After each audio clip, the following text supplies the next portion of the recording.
आज उच्च स्तरीय बैठक हुई है। देखिए, राज्य में कोरोना के बढ़ते हुए संक्रमण को देखते हुए सरकार ने विगत दिनों राज्य में लोगों की सुरक्षा के लिए और कोविड की जंग को जीतने के लिए राज्य में एक कोविड कर्फ्यू लागू किया था, जिसकी मियाद कल सुबह समाप्त हो रही है।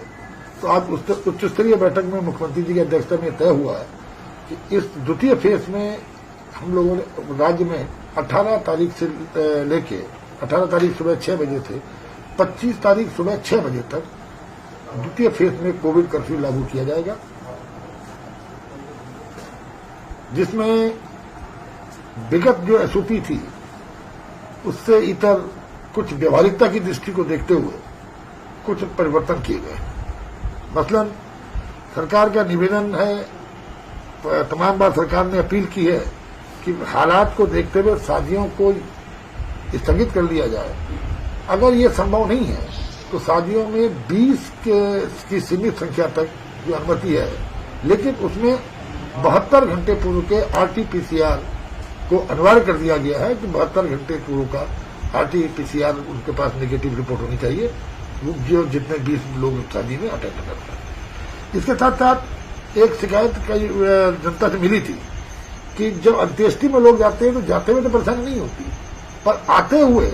क्योंकि उनके पास सुना जो प्रमाण नहीं होता कि वो अंत्येष्टि से आ रहे हैं, तो उनको कहीं ना कहीं परेशानी का सामना करना पड़ता है। उसको व्यवहारिकता की दृष्टि से तय किया गया कि अंत्येष्टि में जो अनुमन्य 20 लोगों की जो प्रेजेंस दी गई है, उन 20 के 20 लोगों को ई पास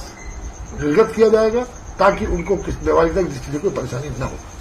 तीसरा, कई शिकायतें आई थी कि जो मरीज हैं, जो इन्फेक्टेड, जो संक्रमित लोग हैं, उनके तीमारदारों को बड़ी परेशानियां हो रही हैं, जगह जगह उनको रोका टोका जाता है। उनके लिए यह अनिवार्य कर दिया गया कि जो हमारे कोविड पेशेंट्स हैं या अस्पताल में जो मरीज हैं, उनके जो तीमारदार हैं, उन पे डॉक्टर का प्रिस्क्रिप्शन, डॉक्टर की जो पर्ची है, वही उनका पास माना जाएगा ताकि उनको किसी तरह की परेशानी न हो। इसके साथ साथ कई बार लोगों में मेडिकल इमरजेंसी आ जाती है, कोई बहुत आवश्यक काम आ जाता है, किसी परिजन की मौत हो जाती है। ऐसी स्थिति में उसको भी कहीं न कहीं कर्फ्यू के दौरान परेशानी का सामना करना पड़ता है। तो ऐसे लोगों के लिए भी ई पास की व्यवस्था की गई है कि वो अपना आवेदन करेंगे और उनको पास निर्गत किया जाएगा ताकि वो उनके आवागमन में कोई विघ्न पैदा न हो। बैंक्स ने अपील की थी, जो राज्य स्तरीय बैंकर्स कमेटी की बैठक है, उन्होंने एक अपील की थी कि साहब आज की स्थिति को देखते हुए जो बैंकिंग आवर्स हैं उनको 10 बजे से 2 बजे कर दिया जाए। उच्च स्तरीय समिति ने उसको स्वीकार किया है और अब जो बैंक्स हैं वो 10 बजे से 2 बजे तक ही काम करेंगे। इसके साथ साथ जो हमारे एम्प्लॉइज स्टेट इंश्योरेंस कॉर्पोरेशन है, जो राज्य कर्मचारी वित्तीय संस्थान है, उनका भी निवेदन था कि उनको फंक्शनिंग की अनुमति दी जाए, तो उच्च स्तरीय समिति के द्वारा उनको भी अनुमति दी गई है। इसके साथ साथ हरिद्वार में आप जानते हैं पूरे देश के लोग अस्थि विसर्जन के लिए आते हैं और उनको परेशानियों का सामना करना पड़ा, तो उसमें यह निर्णय लिया गया कि अस्थि विसर्जन में 4 व्यक्तियों को अनुमति किया गया है और वो व्यक्ति जो आएंगे वो जो वाहनों की 50% क्षमता का जो इसमें एसओपी है उसका पालन करने के साथ साथ 72 घंटे पूर्व का आरटीपीसीआर उन पर अनिवार्य कर दिया गया कि उनको रिपोर्ट लानी पड़ेगी। एक और थोड़ा सा बदलाव ये आया है, जो 7 बजे से 10 बजे तक जो दुकानें खुलती हैं, सब जो आवश्यक चीजों की, मतलब सरकारी राशन की दुकान, सब्जियों की सब्जी, दूध और मांस मछली, इसके साथ साथ बेकरी निर्माता जो मैन्युफैक्चरिंग है, बेकरी मैन्युफैक्चरिंग, उनको भी प्रतिदिन 7 बजे से 10 बजे तक अलाउ किया गया है। और जो पिछली बार आपने देखा जब पहले फेज में 14 तारीख को हम लोगों ने दुकानों को 7 से 12 अलाउ किया था, इस द्वितीय फेज में 21 तारीख को 7 बजे से 10 बजे तक की दुकानों को, जो राशन की दुकान और किराने की दुकान होंगी, वो 7 बजे से 10 बजे तक अनुमति की गई है 21 तारीख को। इसके अलावा जो हमारे जो उत्तर प्रदेश की सीमाओं से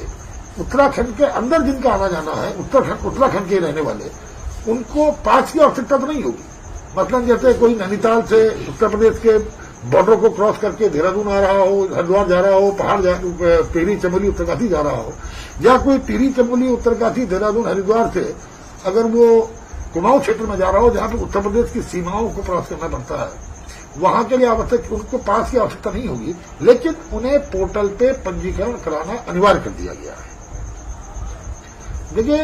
ये सब कुछ जो निर्णय लिए गए हैं, इन निर्णयों के पीछे कुल मिलाकर जनता की सुरक्षा की भावना है, क्योंकि किसी चेन को तोड़ने के लिए कम से कम 14 दिन की आवश्यकता होती है। और इस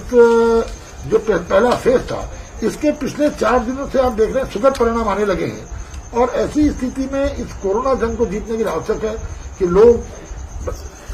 भारत सरकार की जो एसओपी है उसका अनुपालन करें, बिना किसी काम के अनावश्यक रूप से घर से बाहर न निकले, ज्यादा से ज्यादा जो अपना एसओपी का पालन करने के साथ साथ प्रयास उनका ये रहे कि न केवल स्वयं बल्कि दूसरों को भी इसकी जागरूकता दे। और खासकर ग्रामीण क्षेत्र के लोगों से सरकार का अनुरोध है कि आरटी-पीसीआर टेस्ट आवश्यक रूप से कराएं, ताकि उनके जीवन को बचाया जा सके, उनके परिवार के लोगों को संक्रमित होने से बचाया जा सके, उनके गांव को संक्रमित होने से बचाया जा सके। क्योंकि ग्रामीण क्षेत्र में जिस तरह इस कोविड ने पांव पसारे और ग्रामीण क्षेत्र की जनता आरटी-पीसीआर टेस्ट करने से बच रही है, उसको कहीं न कहीं इसमें आगे आना चाहिए और अपने जीवन की रक्षा करनी चाहिए। सरकार ने इसीलिए ग्राम सभाओं में कोविड का जो मॉनिटरिंग का काम प्रधान को समिति का अध्यक्ष बनाया है, ताकि कोविड की जंग को हम जीत सकें। और सरकार का ये जनता से स्पष्ट कहना है कि कोई आर्थिक परेशानी सरकार इस जंग को जीतने में नहीं आने देगी। जितनी आवश्यकता होगी सरकार उनको पूरा करेगी। और सरकार का सबसे बड़ा निर्णय है कि हम अपने हेल्थ सेक्टर को खासकर सुदूर सीएचसी और पीएचसी को भी ऑक्सीजन सुविधा देकर के वहां पर भी हमारे आदमी को इलाज मिल सके, इसके लिए सरकार कटिबद्ध है। लगातार सर, उद्योगों के लिए बहुत महत्वपूर्ण निर्णय लिया गया कि उद्योगों के लिए हमने पिछली बार ये लिखा था कि उद्योगों में अनिवार्य तौर पर यह कहा गया था कि या तो औद्योगिक क्षेत्रों को अपनी लेबर को अपने परमिशन में रखना होगा या उनके आवागमन का व्यवस्था करनी पड़ेगी। उसमें उद्योग जो हमारे इंडस्ट्रियल एक सेक्टर है उसके लोगों की अपील पर सरकार ने निर्णय लिया है कि यथासंभव प्रयास करेंगे कि वो इस तरह के जो पहली एसओपी थी उसका पालन करें ज्यादा, क्योंकि ये प्रयास सब मजदूरों की जिंदगी के लिए भी है और हम ये भी चाहते हैं कि हमारे उद्योग लगातार काम करते रहें। तो ये इस सभी दृष्टि से ये जो द्वितीय फेज है, इसमें आप सबके जनता के सहयोग की अपील सरकार करती है। इसमें पूरी तरह से इसका अनुपालन करें और इस चेन को कोविड की चेन को तोड़ने में स्वयं भागीदार बने, ताकि कोविड के खिलाफ हम लोग इस जंग को जीत सकें।